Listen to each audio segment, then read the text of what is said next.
Hi there, I'm Judan. Welcome. Just doing a quick little card pull tonight. There's obviously been a lot going on. Just wafting the sage around me. I had some early morning meetings today, so I didn't have an opportunity to do my normal routine of saging myself and my bed space and my office and basically all of the house and a little bit of outdoors.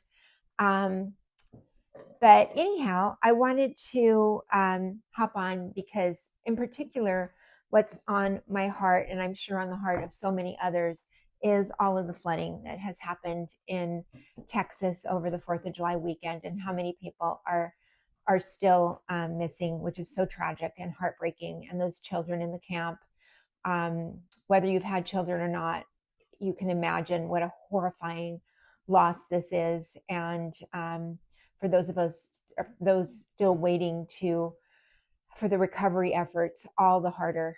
And so anyhow, I think that one of the things that comes up for me in moments like this is reconciling that again, just like we talked about or I talked about and shared on 4th of July. Like, how do we see this through a spiritual lens? We know that we want to lean into spirit and trust the bigger plan for our lives and for the lives of our loved ones. But in incredibly difficult situations like this, it can be harder to hope for a reason, hope for clarity, hope for anything that will shed a little bit of light through, people's cracked and broken hearts. And certainly all of us, we realize how fragile life is at a moment like this and how seemingly unfair. And so I'm actually here in the Dallas area, and it has been storming quite a bit the past couple of days on and off. And when it pours, it is pouring. So I can only imagine what the circumstances were like during that storm that took all those lives in Hill Country. So anyhow, I remember years ago after 9/11, I was watching, I believe it was Larry King, and um, Anthony Robbins was on, and everybody was still so stunned and like, how do you make sense of this? And you hear noises, and my dogs are wrestling. It's after dinner here, and that's what they do. They make a lot of noise and run around and wrestle like that. And we just keep going. So, anyhow, my daughter is going to scoot them away. And sorry for the interruption. But anyhow, I remember him asking him, like, how do you survive this? How do you navigate this if you've lost somebody?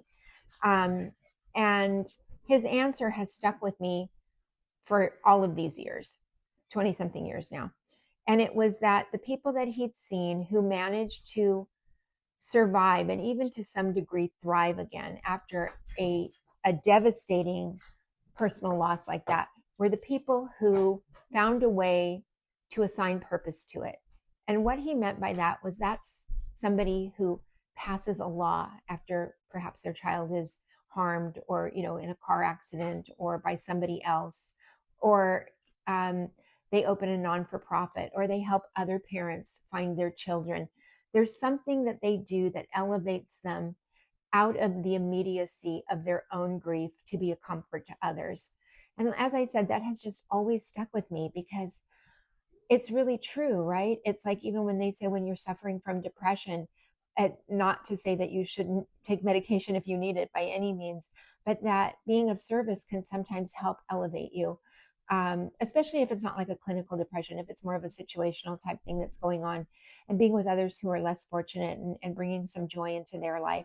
And I think that's kind of a microcosm, if you will, of something perhaps bigger that you might do as time passes to assign some kind of purpose to it. I don't know that you can ever put meaning to it. I don't know if we ever on this side of the veil get answers as to why such a tragedy occurs. I really don't. I also think that if you would call it, there's no upside from my perspective, but I do know that in times of tragedy and times of difficulty, that it does tend to bring out the best in people, the most charitable in people, people who just go to help, volunteer, and knowing what they might face, knowing what they might find, and they are doing it for something more important than their own personal feelings about, seeing something horrendous. And I commend all of those people who are so brave to do that, and certainly all of the first responders and family members and friends and everyone who turns up in situations like this to bring closure or bring somebody to safety, and to be able to comfort to those who are suffering the most, the loved ones who are standing by rather helplessly. So I know this is kind of a heavy topic, but I felt it was really important to address it because, we don't know. Life is unpredictable. And I don't think that fair is a word that can ever really be used about life. It can be that we were very fortunate. It can be that we were blessed. It can be that we understood and had abundance. But really, any moment can mean something different for us that is a life changer and a game changer. And so, how do we navigate that? And as I said, the one thing that always stuck with me after 9/11 was the people who wind up managing through, who it doesn't just bring down completely, are those who find some way to do something for others out of the tragedy. And so tonight, when I was thinking about doing this, I checked in with Raphael using my pendulum board and my pendulum.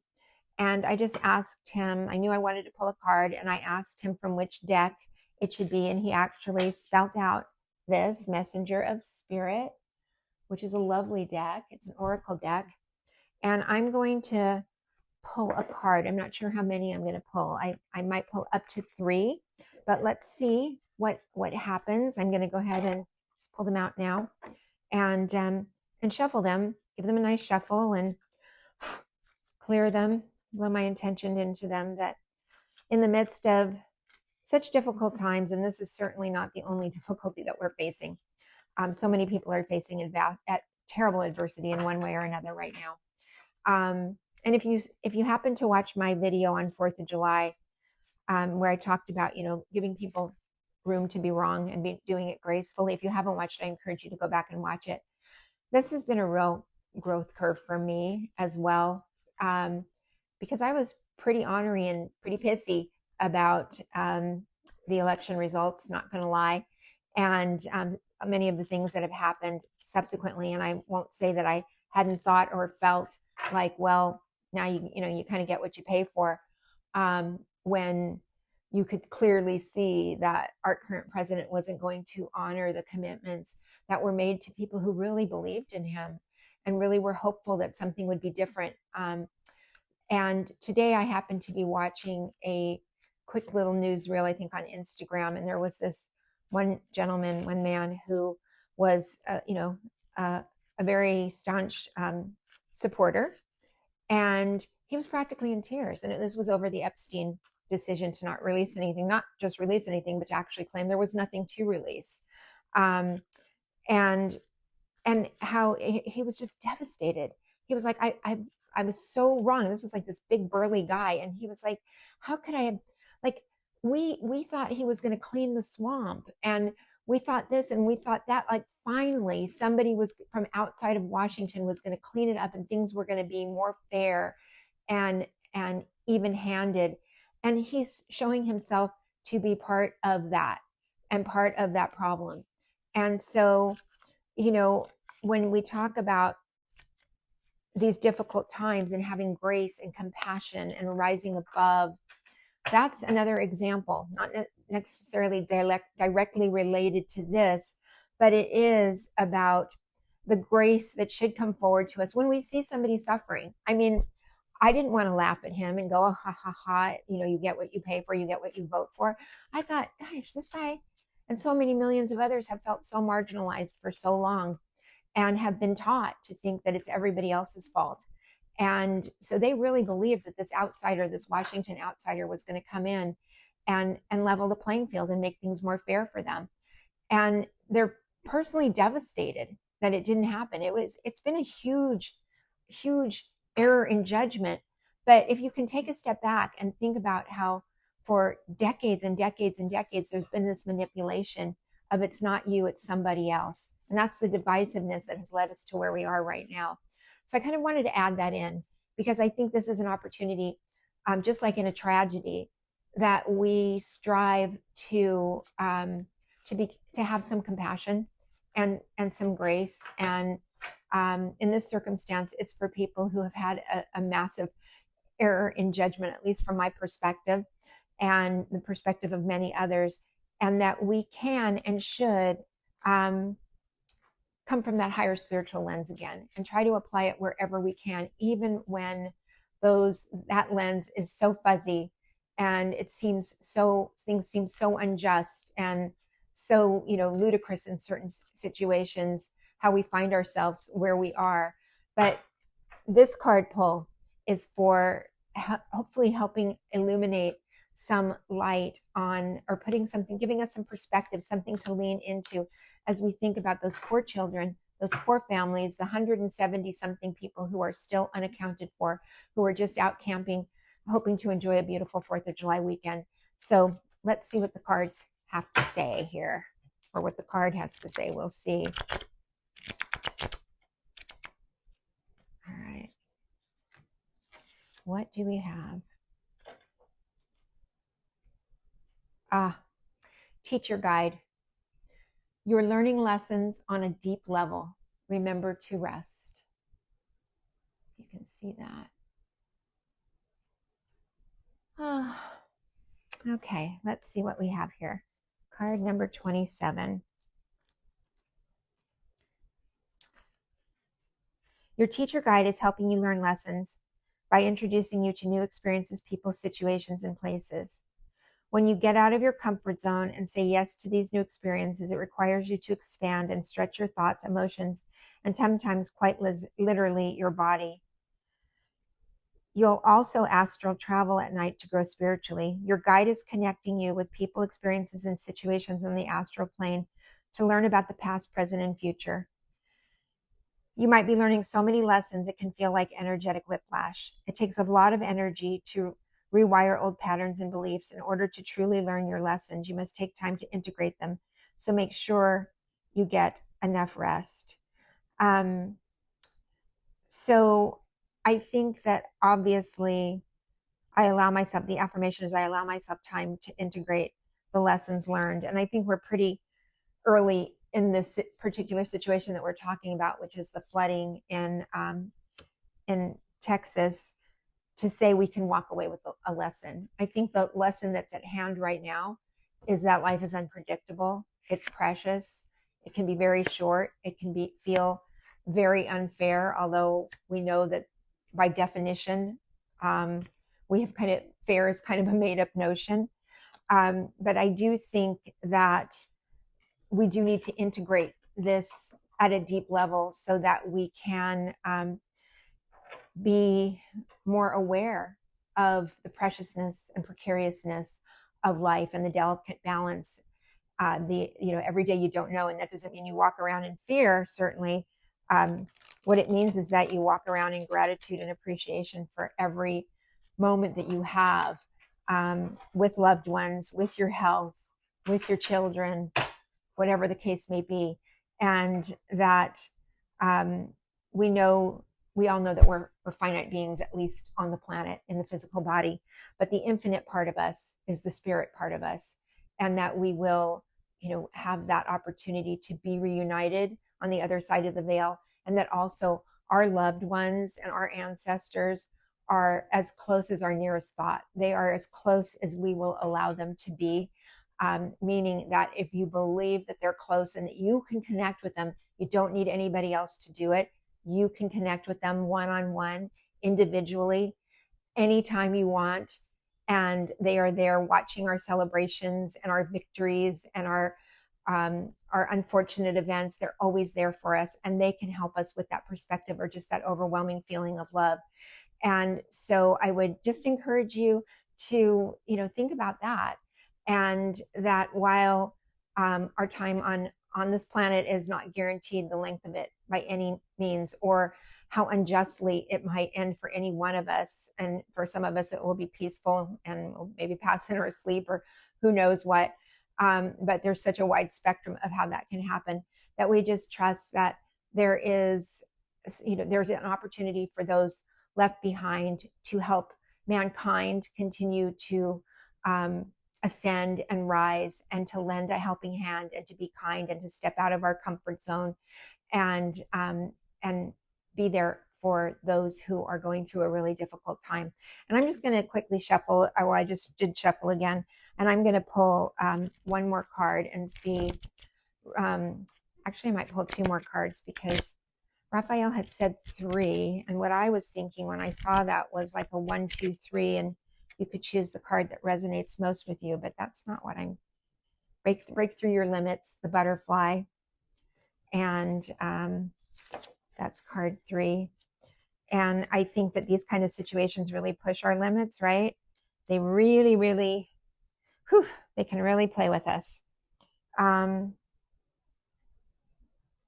Let go of your limiting beliefs about yourself and the world so you can show up as your authentic self. You are here for a reason. Don't hide in your cocoon. When you let your radiant spirit express itself freely, you can ride the currents of life and live it to its fullest. And certainly this is a current. So that's the second card. And let's just see what happens when we pull the third card. Obviously, we're supposed to kind of weave all of these together and see where we are. And so this one is I'm not going to do that one. We're trying again. That one is not appropriate for this.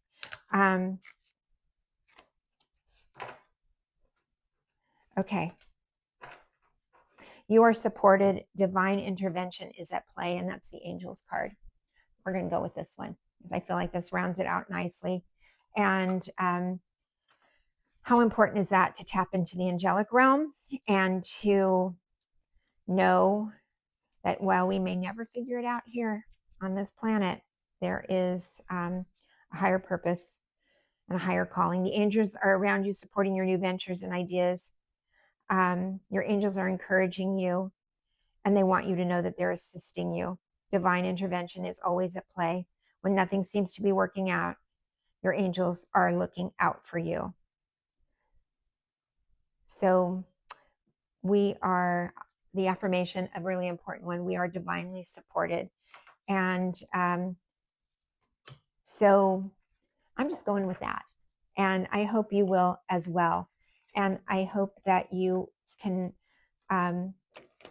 send light, the healing light, the Reiki light. Even if you don't do Reiki, just send that light to all of those whose lives have been forever affected by this tragedy, and for those still waiting for answers. And for all of us who are dealing with uncertainty in this world, there are so many. And when a tragedy like this rises up, it really catches our attention. And of course, it makes the news, and rightly so. But every day, there are untold tragedies that never come across our radar screen, or our YouTube screen, or Instagram. And so, just hold the whole world in healing light and in prayer, that anybody who's navigating a difficult time can find something that helps them elevate out of it, and at some point in their healing journey, and that they truly do experience a healing journey where they can find purpose again in their life. So anyhow, that's it for tonight. As I said, just wanted to jump on real quickly because it was such an important topic, and it has really been on my mind and my heart. So I just wanted to share a few thoughts, and I hope it puts it in perspective for you in some way, or something to contemplate and think about as, we sage women are continuing to rise and honoring the goddess within. The goddess within is strong and resilient and loving and nurturing. So let her shine, and let her be a comfort to yourself and to others. Good night.